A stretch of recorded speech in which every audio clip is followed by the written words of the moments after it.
বিধানসভা নির্বাচনের ফল প্রকাশের পর পৌরসভা এবং পঞ্চায়েত নিয়ে বড় বার্তা বিজেপির। বিধানসভা নির্বাচনের ফল প্রকাশের পরে আগামী পৌরসভা ও পঞ্চায়েত নির্বাচন নিয়ে বড় রাজনৈতিক বার্তা দিল বিজেপি।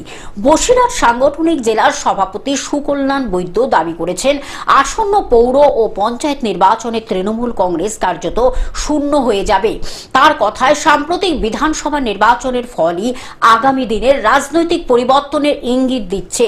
বাদুড়িয়ার সাংবাদিকদের মুখোমুখি হয়ে সুকল্যাণ বৈদ্য বলেন, বসিরহাটে বিজেপি দুটি আসনে জয় পেলেও বাকি একাধিক কেন্দ্রেও উল্লেখযোগ্য লড়াই হয়েছে। বিশেষ করে বসিরহাট উত্তর, মিনাখা এবং বসিরহাট দক্ষিণ কেন্দ্রে বিজেপির দ্বিতীয় স্থানে উঠে আসাকে তিনি রাজনৈতিকভাবে গুরুত্বপূর্ণ বলে দাবি করেন। আগামী পৌরসভা ও পঞ্চায়েত নির্বাচনের বড় লড়াইয়ের রণকৌশল তৈরি করেছে গেরুয়া শিবির। বসিরহাটের রাজনীতিতে তাই এখন থেকেই শুরু হয়ে গেল পরবর্তী নির্বাচনের উত্তাপ।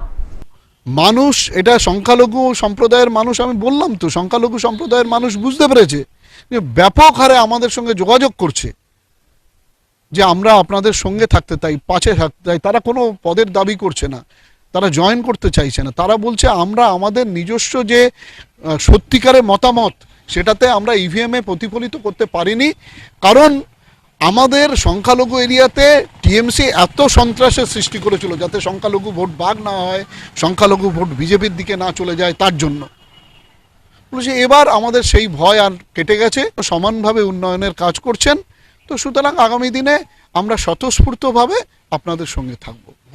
মানে এই রাজনীতির যে পরিবেশ, সেই পরিবেশ পাল্টে যাচ্ছে, রাজনীতির পলিটিক্যাল সিনারিও চেঞ্জ হয়ে যাচ্ছে। তো আগামী দিনে এই সমস্ত সিট আমরা ব্যাপক ভোটে জিতব।